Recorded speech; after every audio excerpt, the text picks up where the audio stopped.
Toronto Pro Super Show 2023, Iain Valliere versus Ross Flanigan, Hassan Mustafa, and many, many more. Who's going to come out on top? I give my top 10 predictions and give you the most recent physique updates from these guys.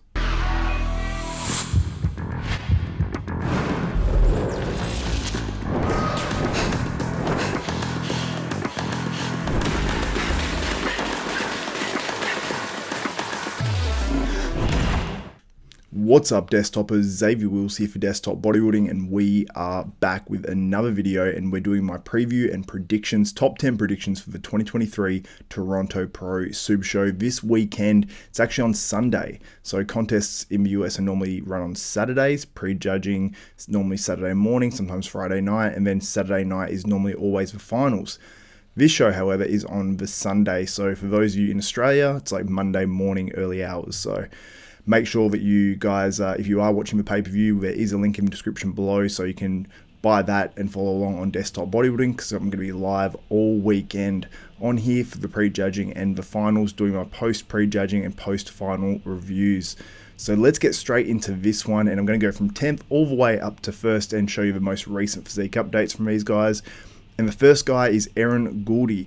Now, this is a Canadian local competing here, and he looks in outrageous condition by his most recent physique updates. Now, Errol has a few little physique flaws like his quads, but outside of that, this guy's coming in really good. He looks like he's going to be his all-time best and really maximizing what his physique has at this point. He needs a little bit more from the back as well, but if he's able to get that bit more width on his back, along with a bit more on the quads and maybe adductors, he's going to be a very formidable competitor. Here I have him in 10th, but he has the potential to move up in this lineup and catch some guys that are maybe not at their best.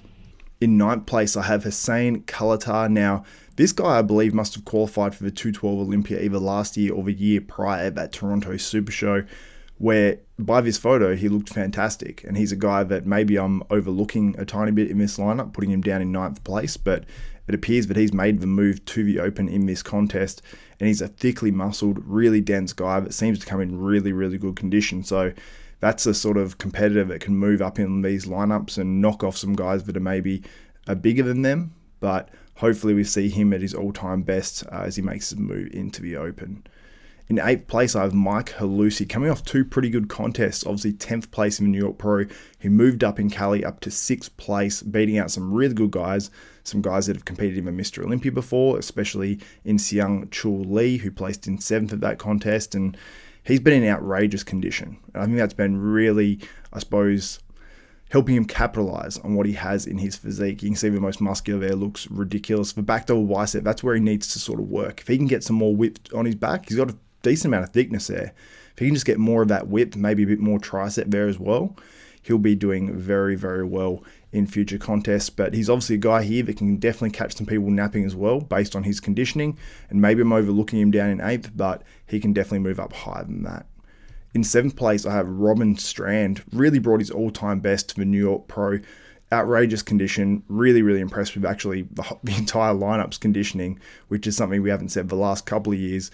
And from the front, you can see he's got a bit of a torn bicep, but when he turns to the back, that back double, especially from a waist down, is just granite. In condition, developed glutes, and yeah, he has some missing parts on his physique. He can use a bit more back in that pose, but overall, by far his best at the New York Pro, and hopefully he brings even better to this show and he can move up a little bit in the lineup. Now, in 6th place, I have Lowe, a guy who's made his move from the 212 to the open. He appears to be bringing his all-time best.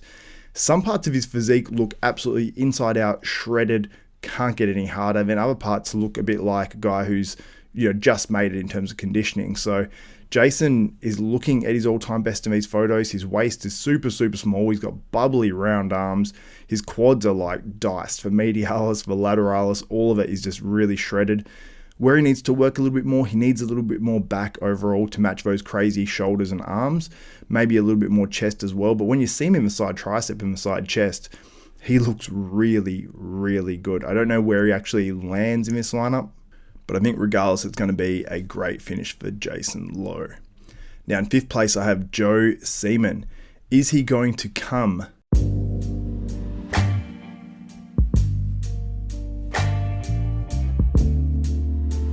in at his all-time best in this show. I mean, he was his all-time best, in my opinion, in New York. He packs a ton of muscle.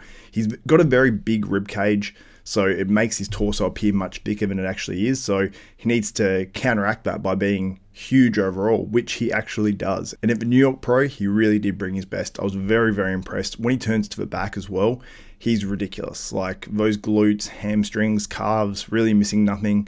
The arms peak up really, really nicely. He could use a little bit more size in his back to completely complete that pose, but it's still a phenomenal back double bicep. And from the back, he's going to be very, very hard to beat.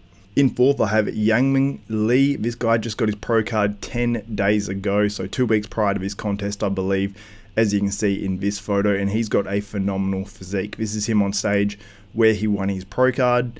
Really not lacking a lot in these photos that we're seeing. He's almost like the Asian version of Kevin Levrone. He's just got a phenomenal, phenomenal physique, but where I think he might fall down a little bit, and you can see it when he's holding up that pro card, is the back. I'm not seeing any back shots from this guy, and his back might hold him back a little bit in this show, in my opinion, but he's got some great arms. His biceps maybe a little bit flat from the front, but overall very, very complete, but it remains to be seen what he looks like when he turns to the back. Now, I had a tough time deciding this one, and in third place, I've put Hassan Mustafa. Now, by his recent physique updates, this almost seems crazy because Hassan looks so huge and he looks in good condition as well.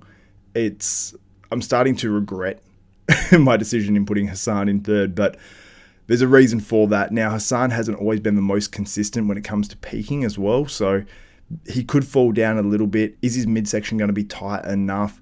Is he going to look wide enough against some of the competitors in this lineup, even like a Joe Seaman and an Iain Valliere, who have just much bigger structures than Hassan? By himself, he looks so muscular. He almost looks like he could be, the Mr. Olympia, especially in that side chest. But when he stands next to others, his width gets exposed. So it remains to be seen in this contest for Hassan, but I've been fighting for the top two and potentially even the win if we see someone comes in a little bit off. Now, in second place, I had that winner of the 2023 California Pro, Ross Flanigan, who really shocked everyone last week, beating a very good Tonio Burton, who just won the week prior in New York. And Ross has phenomenal legs, so it's going to be very interesting to see the battle of the legs between Ross Flanigan and Hassan Mustafa, some of the biggest legs on the planet today. And if Ross can really bring it, I mean, from the back, he's not going to be overly exposed by an Iain Valliere potentially, but Iain packs a lot of muscle too. So it's going to be interesting to see structurally and just overall muscle mass wise how much bigger Iain potentially is. But I don't think there's like a huge height difference or anything. So from the waist down, Ross can get him, but Iain has some pretty impressive updates, which we're just going to show in a moment as well. And we've got some similar strong shots as well. I think Ross can beat Iain in certain poses, and that's why I think Iain's maybe slightly more vulnerable at these smaller shows, because you get to see guys that are smaller than him expose him in certain shots. But then I think Iain overall in these bigger shows compares, I suppose, much better and is much more impressive because he is a really big, shredded dude that doesn't have, bad shape. So it'll be interesting to see how these guys match up, and bodybuilding is all about matchups, and maybe this could expose Ross and he could fall down to third or maybe even fourth just because of the caliber of guys in the lineup and just how they match up physique-wise as well. And in first place, I have Iain Valliere. These are his most recent updates. Shredded. Like, his legs are inside out and I can't really go against him. Can Iain miss his peak a little bit? First time working with Matt Jansen again. Could there be some sort of situation where we see Iain not coming at his very best? I highly doubt it.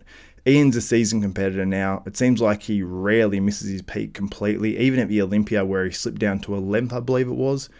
It was more a stage presentation sort of thing, and he wasn't at his very best, but he was just sort of a little bit flat. I don't know what it was exactly, but it still wasn't that bad. It was still 11th best in the world, and I think for that reason, Iain will win this show. But last year, you got to remember that he had points taken off him at the Vancouver Pro, I believe it was, by Antoine Valiant. So could this be the same sort of situation where at a smaller show, these other guys match up a lot better? Or will Iain just be by far the best here and it will be a cakewalk and Iain will win this contest, qualify for the 2023 Mr. Olympia and pick himself up? I assume it's at least $10,000 first place. Let me know your opinions. Also, Make sure you subscribe, hit the notification bell button. That way, be updated of all my content coming at you guys this weekend from the 2023 Toronto Pro, including my lives, including my post prejudging, post finals wrap ups, and maybe even a few interviews as well if I can manage that. But anyway, guys, that's it for this one. My name is Xavier Wills. This is Desktop Bodybuilding, and we are out.